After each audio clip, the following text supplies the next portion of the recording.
کچھ لوگ ایسے ہوتے ہیں جن کا اٹھنا بیٹھنا چلنا پھرنا بڑا مرتب سا ہوتا ہے۔ میں نے کہا حضور کے ہر صحابی کی شان وراء الورا ہے، لیکن سیدنا فاروق اعظم نے جس انصاف سے، جس حسن سے، جس حسن کاری سے اور جس طرح بھرپور معمور وزادار اور جاندار زندگی گزاری ہے، یہ صرف سیدنا فاروق اعظم ہی کا حصہ ہے۔ بس کچھ لوگوں کا یہ اعزاز ہوتا ہے، تھکے تھکے بھی وقت گزر ہی جاتا ہے، تھوڑا کام کر لیا تھوڑا چھوڑ دیا پھر بھی ٹائم گزر ہی جاتا ہے۔ کچھ لوگ ایسے ہوتے ہیں جو کام کرتے ہیں پر پورا بھرپور کر کے کرتے ہیں، ان کا بھی گزر جاتا ہے۔ زندگی ایک دن ہو یا 100 سال یہ گزر جاتی ہے، اور دوش پہ کملی ہو یا کہ شال یہ گزر جاتی ہے۔ گر امیروں کی بہے اقبال گزر جاتی ہے تو غریبوں کی بہرحال گزر جاتی ہے۔ تو اس نے تو گزر جانا ہے، لیکن اگر کوئی بھرپور کر کے گزارے تو اس میں مزہ ذرا زیادہ ہوتا ہے۔ کچھ چیزیں اپنی زندگی میں طے کرنی چاہیے، اور نبی پاک صلی اللہ تعالیٰ علیہ وسلم نے، کیونکہ حضور افصح العرب ہیں، حضور سید عالم صلی اللہ تعالیٰ علیہ وسلم تھوڑے جملوں میں بڑی گہری بڑی دور کی باتیں اور چند جملوں میں محبوب پاک علیہ السلام پوری زندگی کا نچوڑ اور دستور بیان کر دیتے ہیں۔ اسی طرح کی ایک حدیث جامع ترمذی میں موجود ہے۔ حضرت ابو ہریرہ رضی اللہ تعالیٰ عنہ فرماتے ہیں کہ نبی پاک صلی اللہ تعالیٰ علیہ وسلم نے ایک دفعہ فرمایا تھا کہ کون ہے جو مجھ سے 5 باتیں سیکھ لے اور پھر ان پر عمل کرے، اور پھر ہو سکے تو یہ باتیں آگے بھی پہنچائے۔ 5 باتیں سیکھے، ان پر عمل کرے، یا اس کو سکھائے جو اس پر عمل کرے۔ تو حضرت ابو ہریرہ رضی اللہ تعالیٰ عنہ کہتے ہیں میں نے آگے بڑھ کے عرض کی یا رسول اللہ میں ہوں نا، آپ حکم کریں 5 باتیں کون سی ہیں؟ اللہ کے پیارے رسول صلی اللہ تعالیٰ علیہ وسلم نے فرمایا اللہ تعالیٰ کی حرام کردہ چیزوں سے بچ جاؤ، سب سے بڑے عبادت گزار بن جاؤ گے۔ پھر نبی پاک صلی اللہ تعالیٰ علیہ وسلم نے دوسری بات ارشاد فرمایا اللہ تعالیٰ کی تقسیم پہ راضی ہو جاؤ، سب سے بڑے غنی بن جاؤ گے۔ پھر حضور نے تیسری بات ارشاد فرمایا اپنے پڑوسی سے حسن سلوک کرو، مومن بن جاؤ گے۔ چوتھی بات ارشاد فرمایا لوگوں کے لیے بھی وہی پسند کرو جو اپنے لیے پسند کرتے ہو، تو بہترین مسلمان بن جاؤ گے۔ پھر حضور سید عالم صلی اللہ تعالیٰ علیہ وسلم نے 5ویں اور آخری بات ارشاد فرمایا زیادہ ہنسا نہ کرو، زیادہ ہنسنے سے دل مردہ ہو جاتا ہے، دل مردہ ہو جاتا ہے۔ زیادہ نہ ہنسا کرو، کبھی کبھی رویا بھی کرو، اور قرآن حکیم فرماتا ہے کثرت سے رویا کرو، تھوڑا ہنسا کرو۔ بہت زیادہ ٹھٹھا کرنا، بہت زیادہ مذاق کرنا، زندگی میں ہر وقت کسی نہ کسی شغل میلے کے لیے تیار رہنا، یہ دلوں کو سخت کرتا ہے۔ ہم سمجھ رہے ہوتے ہیں کہ تھوڑی دیر کے لیے خوش ہو رہے ہیں، خوش طبی کر رہے ہیں، اس سے اندر کی کیفیات پتھر ہو جاتی ہیں۔ یہ حضور خود ارشاد فرماتے ہیں الجھے ہوئے لوگوں سے گریزاں نہ ہوا کر، اور حالات کی قبروں کے یہ کتبے بھی پڑھا کر۔ ہر وقت کا ہنسنا تجھے برباد نہ کر دے، تنہائی کے لمحوں میں کبھی رو بھی لیا کر۔ کبھی کبھی رونا بھی چاہیے، اور رونا کئی دفعہ بڑا فائدہ دیتا ہے۔ عاشق دا کامی رونا تونا ہے تے بنا رویوں نہیں منظوری۔ اے عاشق سدا ہی روندے رہندے، پاویں وصل ہوئے تے پاویں دوری۔ تو ان 5 باتوں کو ضرور یاد رکھیں، یہ انسان کو بڑا فائدہ دیتی ہے۔ سیدنا فاروق اعظم رضی اللہ تعالیٰ عنہ کی بات عرض کر رہا تھا، انہوں نے کچھ اسی طرح سے انہی چیزوں میں انہوں نے اپنے آپ کو تھوڑا سا مضبوط کر لیا تھا۔ میں نے قرآن پاک کی ایک آیت کریمہ تلاوت کی ہے۔ اللہ فرماتا ہے ان الذین آمنوا وعملوا الصالحات، وہ لوگ جو ایمان لائے اور ایمان لانے کے بعد پھر انہوں نے نیک کام کیے، اولئک ہم خیر البریہ۔ ایمان اور نیک اعمال، جن لوگوں نے ان 2 باتوں کو اپنا لیا، نہ مال کی بات کی نہ اقتدار کی بات کی، یہ اس موقع پر علم کی بات بھی نہیں کی، ایمان اور اعمال صالحہ، فرمایا جو دو ان باتوں پر عمل کر لیں اولئک ہم خیر البریہ، فرمایا یہ لوگ ساری مخلوق سے بہتر ہیں۔ بہترین آدمی ہوتا ہے جس کا ایمان پکا ہو، اعمال درست ہو۔ سادہ معنی یہ ہے کہ عقیدہ ٹھیک ہو، عمل کی اصلاح ہو۔ بہترین لوگ ہیں، ایک ایمان ہو، دوسرا اعمال صالحہ ہو۔ دو چیزیں میسر ہو گئیں تو بڑی ساری چیزیں بہتر ہو جائیں گی۔ سب سے پہلی بات سیدنا فاروق اعظم کی زندگی میں جو بہت زیادہ ملتی ہے نا، وہ اپنی اصلاح کی کوشش کرنا، خود احتسابی، اپنا حساب کرنا ہے۔ جو لوگ ساری زندگی اپنا حساب نہیں نہ کرتے، ان کے پاس بچتا کچھ نہیں۔ پہلی بات تو یہ ہے کہ ہم ساری زندگی دوسروں کا حساب کرتے رہتے ہیں، نتیجہ یہ برآمد ہوتا ہے کہ بہت سارے لوگ آگے گزر جاتے ہیں اور ہم حساب کتاب میں رہ جاتے ہیں۔ اپنا حساب کرنا چاہیے، اپنے اوپر غور کرنی چاہیے، خود احتسابی کے عمل سے گزرنا چاہیے، غور کرنا چاہیے کہ زندگی میں جو ہم ناکام ہوئے ہیں یا جہاں جہاں ہمارے اندر کوئی کمیاں رہ گئی ہیں اس میں ہماری اپنی غلطیاں کتنی ہیں۔ جو لوگ اپنا احتساب کرنے کے عادی ہو جاتے ہیں نا، دوسروں پہ ڈال کے تو بڑا آسان ہے وقت گزار لینا، لیکن اپنا احتساب کرنا۔ ایک دن حضرت ابو درداء رضی اللہ تعالیٰ عنہ فرماتے ہیں کہ میں باغ میں گیا تھا تو درخت کے پیچھے سے حضرت عمر کی آواز آ رہی تھی، تو میں پلٹ کے پیچھے گیا تو حضرت عمر اپنے آپ سے باتیں کر رہے تھے۔ کبھی کبھی یہ کام بڑا مزہ دیتا ہے، اور حضرت عمر اپنے آپ سے باتیں کرتے تھے، کہتے تھے خطاب کا بیٹا اور امیر المومنین۔ واہ بھائی واہ، کیا بات ہے تیری، خطاب کا بیٹا اور امیر المومنین۔ اپنا احتساب کر رہے تھے، اور درجنوں اور بیسیوں جگہ آپ نے یہ لفظ ارشاد فرمائے کہ میں تو اونٹ چرانے والے کا بیٹا ہوں۔ جو لوگ اپنا محاسبہ نہیں نہ کرتے، ان کی تعمیر رک جاتی ہے۔ ساری زندگی گزر گئی لیکن اپنا محاسبہ ہی نہیں کیا، اپنے اوپر غور ہی نہیں کیا۔ من عرف نفسہ فقد عرف ربہ، جو اپنے آپ کو پہچان جاتا ہے وہی رب کو پہچانتا ہے۔ فلانے نے غلطی کر دی، فلاں بندے کی وجہ سے میں کامیاب نہیں ہو سکا، فلاں خاندان والوں نے سپورٹ نہیں کیا، فلاں جگہ مجھے اساتذہ ٹھیک نہیں ملے، فلاں جگہ فلاں مدرسے اسکول کالج کا ماحول مجھے ٹھیک نہیں ملا۔ آپ اپنے اندر بھی تو کمزوری دیکھیں نا کہ اپنے اندر کمزوری کہاں۔ دوسروں پر ملبہ ڈالنا یہ تو بزدل لوگوں کا طریقہ ہے اور آسان کام ہے۔ تو سیدنا فاروق اعظم رضی اللہ تعالیٰ عنہ خود احتسابی کرتے۔ دوسری بات یہ تھی کہ ہر کام کو خود دیکھنے کی کوشش کرتے۔ دو باتیں زندگی میں بڑا معنی رکھتی ہیں اور ان لفظوں کی بڑی اہمیت ہے، ایک ہے پرواہ کرنا اور ایک ہے لاپرواہی کرنا۔ آپ غور کر لیں کہ گھر میں خاتون خانہ کو پورا خرچ دیا جائے، اسے ضرورت کی ہر چیز دروازے پر فراہم کی جائے، سارا اس کا خیال رکھا جائے، تو پھر بھی بعض خواتین بڑے کرب اور بڑے درد کے ساتھ ایک شکوہ کرتی ہیں۔ وہ شکوہ کیا ہوتا ہے کہ میرا خاوند میری پرواہ نہیں کرتا، توجہ نہیں دیتا۔ ماں اور باپ ساری چیزوں کے باوجود شکوہ کرتے ہیں کہ یار یہ ساری باتیں اس کی ٹھیک ہیں لیکن یہ پرواہ نہیں کرتا، اس نے کبھی غور نہیں کیا، کبھی اہمیت نہیں دی۔ ڈھیر سارے طالب علم لائق ہوتے ہیں، امید کی جا سکتی ہے کہ بہت بڑا زندگی میں کارنامہ سر انجام دیں گے، لائق ضرور ہوتے ہیں لیکن لاپرواہ ہوتے ہیں۔ اللہ نے انہیں قدرتی صلاحیت دی ہوتی ہے، رب تعالیٰ نے انہیں وسعت دی ہوتی ہے حافظے میں، لیکن وہ ایک لاپرواہی کی وجہ سے اپنی زندگی کی ساری خوبیاں ضائع کر دیتے ہیں، پرواہ نہیں کرتے، جو کام ضروری ہوتا ہے اس پر توجہ نہیں دیتے۔ تو پھر یہ بھی ایک ناشکری ہوتی ہے کہ اللہ نے اتنا حافظہ دیا، سمجھ دی اور پرواہ نہیں کی، تو ٹھیک ہے، پھر نکمے لوگ کامیاب ہو جاتے ہیں جن کو یہ نکمے سمجھتے تھے، اور یہ پیچھے رہ جاتے ہیں۔ پرواہ اور لاپرواہی یہ بڑا اہم کام ہے۔ حضرت سیدنا فاروق اعظم رضی اللہ تعالیٰ عنہ کی خوبصورت زندگی میں آپ کو ایک چیز ملے گی کہ وہ بہت زیادہ خیال رکھنے والے آدمی تھے، یعنی ہر چیز کو خود دیکھنا ہے۔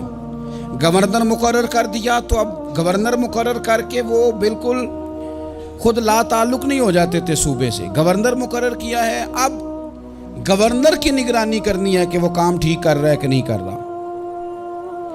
اب باقی لوگوں سے پوچھنا ہے علاقے میں جا کے کہ تمہارے گورنر کا تمہارے ساتھ کیا رویہ ہے. بلکہ حضرت عثمان غنی رضی اللہ تعالیٰ عنہ تو یہاں تک فرماتے ہیں اگر مال غنیمت کے کبھی اونٹ چلے جاتے تھے نا، 22 لاکھ مربع میل کا حکمران، لوگوں کا پروٹوکول نہیں ہو جاتا بہت زیادہ، لیکن 22 لاکھ مربع میل پر حکومت کرنے والا شخص مال غنیمت کے اونٹوں کو بھی خود سنبھالتا تھا. تو ہم سمجھتے ہیں یہ چھوٹا سا کام ہے، میں کیوں کروں، میں نے اتنے بندے مقرر کر دیا وہ کر دیں گے. یاد رکھنا، دریا میں اکٹھے بند نہیں ٹوٹا کرتے، پہلے تھوڑا سا سوراخ آتا ہے، اس کی نگرانی نہیں ہوتی تو پھر سارا بند ٹوٹ جاتا ہے. ہم چھوٹی چھوٹی لاپرواہیاں شروع کرتے ہیں تو اس سے نقصان بڑھ جاتا ہے. اپنی زندگی میں کبھی لاپرواہ نہ بنیں، مزاج اس طرح کا بنائیں کہ کاموں پر توجہ کریں. سیدنا فاروق اعظم رضی اللہ تعالیٰ عنہ خلیفہ بننے کے بعد سونا بہت کم کر دیا تھا، کوئی اور مصروفیت نہیں رکھتے تھے، اپنے ہر کام پر خود توجہ. کئی دفعہ بہت سارے لوگوں سے ہم کام لیتے ہیں پر اتنا زیادہ ان کو کہنا پڑتا ہے، بار بار بتانا پڑتا ہے، سکھانا پڑتا ہے کہ کئی دفعہ بندہ سوچتا ہے خود ہی کر لیتا تو اچھا تھا. تو جب کام کرنا بھی ہے 100 دفعہ کہنے سے بھی کرنا ہے تو ایک دفعہ کہنے سے بھی کر ہی لینا ہے. تو کام پر خاص توجہ دینا یہ سیدنا فاروق اعظم رضی اللہ تعالیٰ عنہ کا طریقہ تھا. تیسری بات یہ تھی، حضرت عمر میں مشاورت کے بڑے قائل تھے. حضرت فاروق اعظم رضی اللہ تعالیٰ عنہ نے مجلس شورا کو بڑی سخت اہمیت دی. اللہ تعالیٰ نے انہیں بڑی سمجھ عطا فرمائی تھی، بڑی عقل عطا فرمائی تھی. اور ہمارے زمانے میں یہ بھی ہے کہ جو بندہ کامیاب ہو جاتا ہے نا، وہ پھر لیکچر بڑے دیتا ہے. وہ کہتا ہے میرے قول تو قوالِ زرعی ہیں، ان کو سنو، یہ تو حسین پھول ہیں، تو بڑی خوبصورت چیزیں ہیں، چونکہ کامیاب جو ہو گیا. اب وہ بجائے عاجزی کے بعض اوقات ایسے لوگوں کے لفظوں کے اندر تکبر کی بدبو محسوس ہوتی ہے، بو آتی ہے کہ یار یہ کامیاب ہو گیا تو اب یہ مشورے دے مار رہا ہے. سیدنا فاروق اعظم اتنے بڑے آدمی تھے پر رائے لیتے تھے، مشورہ لیتے تھے، صحابہ سے پوچھتے تھے، مشاورت کرتے تھے. اپنی پوری زندگی میں انہوں نے کوشش کی کہ کوئی کام بغیر رائے کے نہ کیا جائے. حضرت سیدنا مولا علی شیر خدا ان کے سب سے بڑے مشیر تھے. حضرت عثمان غنی، سیدنا ابو درداء، حضرت جناب عبد الرحمن ابن عوف رضوان اللہ تعالی علیہم اجمعین، ان لوگوں سے مشورہ کرنا، ان سے رائے لینا اور رائے کے مطابق آگے چلنا، اور پھر جو رائے خیر کی ہو اسے قبول کرنا ان کا مزاج تھا. کچھ لوگ مشورہ کرتے ہیں لیکن بندوں کو راضی کرنے کے لیے، تو وہ مشورہ کرتے تھے قبول کرنے کے لیے. پھر ہمارے ہاں لوگ مشورہ کرتے ہیں اپنے خوشامدیوں سے، تو خوشامدی جو مشورہ دیتے ہیں وہ تو کہتے ہیں جناب بلے بلے، آپ فکر ہی نہ کریں، آپ کار گزریں. حضرت فاروق اعظم رضی اللہ تعالیٰ عنہ ان لوگوں سے رائے لیتے تھے کہ جن کی رائے بعض اوقات آپ جو چاہ رہے ہوتے تھے اس رائے کے مخالف ہوتی تھی، تو وہ اس رائے کو بھی قبول کرتے اور اپنی رائے کو چھوڑتے. اور ڈھیروں کام انہوں نے ایسے کیے. حضرت سیدنا فاروق اعظم رضی اللہ تعالیٰ عنہ نے ایک دفعہ ایک بات ارشاد فرمائی، تو ایک خاتون نے پردے کے پیچھے سے اٹھ کے کہا کہ فاروق اعظم آپ یہ بات اس طرح کر رہے ہیں اور قرآن پاک میں یہ بات میری سمجھ میں اس طرح آئی ہے. آپ اپنے اجتہاد سے بات کر رہے تھے، اس نے اپنے اجتہاد سے بات کی. تو حضرت عمر فوراً بولے، یہ میں اس شخص کی بات کر رہا ہوں جو محدث ہیں اس امت کے، ان کی بات کر رہا ہوں جنہیں حضور نے فرمایا میرے بعد نبی ہوتے تو عمر ہوتے. حضرت عمر فوراً کہنے لگے لوگوں، ایک مرد نے خطا کی ہے اور ایک عورت نے درست کہا ہے.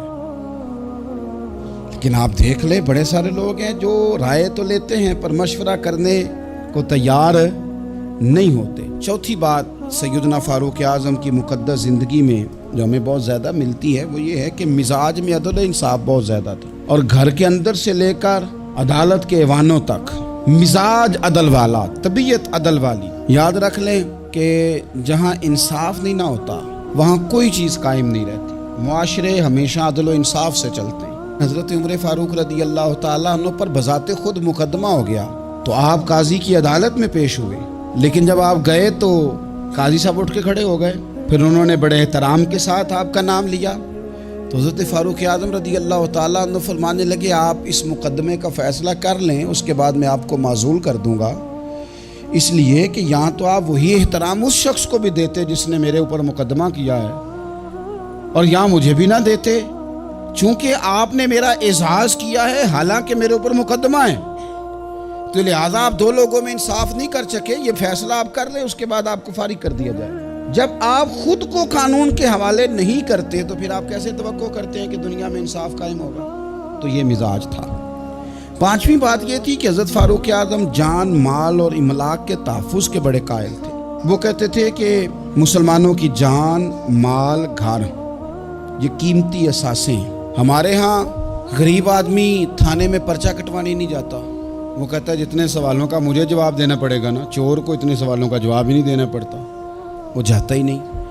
حضرت عمر فاروق رضی اللہ تعالیٰ عنہ قدر کی نگاہ سے دیکھتے تھے انسان کی عزت کو، اور بہت قدر کی نگاہ سے دیکھتے تھے۔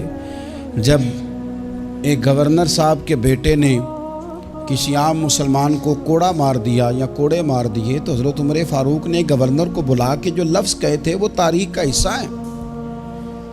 آپ نے فرمایا تھا کہ تم گورنر ہو لیکن تم نے کب سے لوگوں کو اپنا غلام سمجھنا شروع کر دیا ہے، حالانکہ ان کی ماؤں نے انہیں آزاد پیدا کیا ہے، ماؤں نے آزاد پیدا کیا اور تم نے انہیں غلام سمجھنا شروع کر دیا۔ تو آپ کے مزاج کے اندر جو جان، مال، عزت کا تحفظ تھا وہ ایک بڑی اہم بات تھی۔ اور چھٹی بات بڑی اہم تھی، وہ یہ تھا کہ اپنی رعایا میں جہاں ان کے مالی معاملات کا خیال رکھتے تھے، ان کے حقوق کا تحفظ کرتے تھے، ان کے جان مال کی حفاظت کا ذمہ لیتے تھے، وہاں ان کی اصلاح کرتے تھے، دینی اصلاح۔ یعنی یہ خلیفہ وقت ہیں جو فجر کی نماز کے لیے گھر سے نکلتے ہیں تو رستے میں جتنے گھر آتے ہیں ان کے دروازوں پہ دستک دیتے ہیں، اٹھو نماز کا ٹائم ہو گیا۔ اور اگر ایک صحابی جماعت میں دیر سے آتے ہیں تو حضرت عمر ان سے فرماتے ہیں کہ آپ دیر سے کیوں آئے ہیں؟ آپ اگر وقت پہ نماز ادا نہیں کریں گے تو پھر باقی لوگ کس طرح توجہ کریں گے آپ کے جو گھر کے ہیں اور آپ کے جو تحت جن کو اللہ نے بنایا ہے؟ تو لوگوں کی اصلاح کرنا، دینی روحانی جذبہ ان کے اندر بیدار کرنا، انہیں اللہ اور اس کے رسول صلی اللہ تعالی علیہ وسلم کی بارگاہ کے ساتھ جوڑنا، یہ بھی سیدنا فاروق اعظم رضی اللہ تعالیٰ عنہ کا طریقہ تھا۔ ایک اور اہم بات، اگر خلیفہ حق پہ ہو، دیانتدار ہو، اسلامی دینی شرعی اصولوں کے مطابق چلاتا ہو تو پھر اس کی اطاعت بھی ضروری ہوتی ہے۔ حضرت فاروق اعظم عملی نفاذ کے بھی بڑے قائل تھے۔ ایسا نہیں ہے کہ کوئی بندہ شترے بے مہار ہو جائے، قانون کی پابندی نہ کرے۔ فرماتے تھے اگر ہم غلط ہیں تو ہماری اصلاح کرو، اگر ہم ٹھیک ہیں تو پھر تمہیں اطاعت کرنی ہے، تمہیں پیچھے چلنا ہے، تمہیں قانون کی پابندی کرنی۔ اس حوالے سے بھی ان کا درہ ہمیشہ کھڑا رہتا تھا کہ کسی شخص کو اطاعت سے نکلنے کی اجازت نہیں ہوگی۔ قانون کی، دین کی، شریعت اسلامیہ نے جن کو اولو الامر قرار دیا، ان لوگوں کی اتباع، ان لوگوں کی فرما برداری بھی ضروری ہوگی، اطاعت بھی ضروری ہوگی۔ تو ہمارے مزاجوں کے اندر جو قانون سے بالاتر ہونے کا تصور ہے، سیدنا فاروق اعظم رضی اللہ تعالیٰ عنہ اس کی بھی شدید مخالفت کرتے تھے۔ حضرت فاروق اعظم رضی اللہ تعالیٰ عنہ کے مزاج میں تھوڑی سختی تھی۔ جب وہ خلیفہ بنے تھے تو اللہ کی بارگاہ میں انہوں نے دعا کی تھی کہ یا اللہ میں مزاج کا سخت ہوں تو مجھے نرم کر دے۔ اپنی اس طبیعت سے بھی وہ آگاہ تھے۔ آپ غور فرمائیں گے کہ ان کی سختی تو بہت ساری جگہوں پہ معروف ہے، لیکن یہ وہ سخت آدمی ہے جو صحابہ میں سب سے زیادہ رویا بھی کرتے تھے۔ سختی ہمارے ہاں جن لوگوں میں ہے ان کی سختی اپنی ذات کے لیے ہے۔ تو آپ یاد رکھ لیں اس بات کو کہ حضرت فاروق اعظم رضی اللہ تعالیٰ عنہ رونے والے، آپ کے پیچھے جو لوگ نماز پڑھتے ہیں نا، وہ فرماتے ہیں کہ صحابہ کہ جب آپ امامت کرتے تھے نا تو کبھی کبھی سورہ حج ایک رکعت میں، سورہ یوسف ایک رکعت میں، اس طرح بھی نماز پڑھائی انہوں نے۔ ایک میں سورہ یوسف پڑھ دی، ایک میں سورہ حج پڑھ دی، اور اس طرح بھی نماز پڑھائی کہ پہلی صف میں نماز پڑھا رہے ہیں اور اتنا رو رہے ہیں کہ تیسری صف والا ان کی ہجکیاں سن رہا۔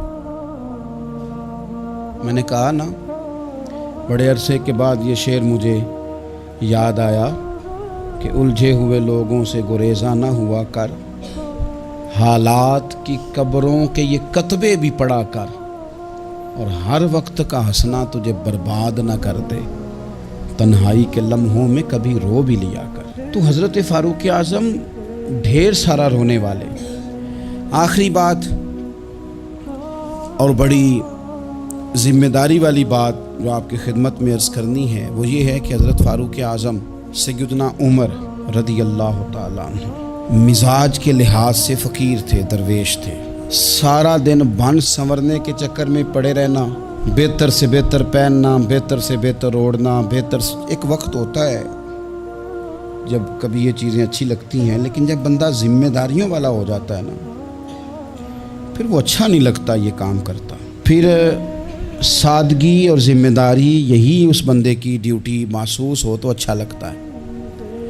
یعنی طامت پہننا ہے تو کئی جگہ سے اس پہ پابند لگے ہوئے ہیں کہ 2 منٹ کے لیے سوچیں بھلا میں نے کیا کہا ہے۔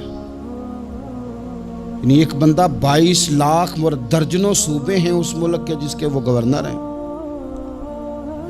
کوئی زندگی میں کونسلر دیکھا آپ نے جس کے کپڑے پھٹے ہوئے ہوں؟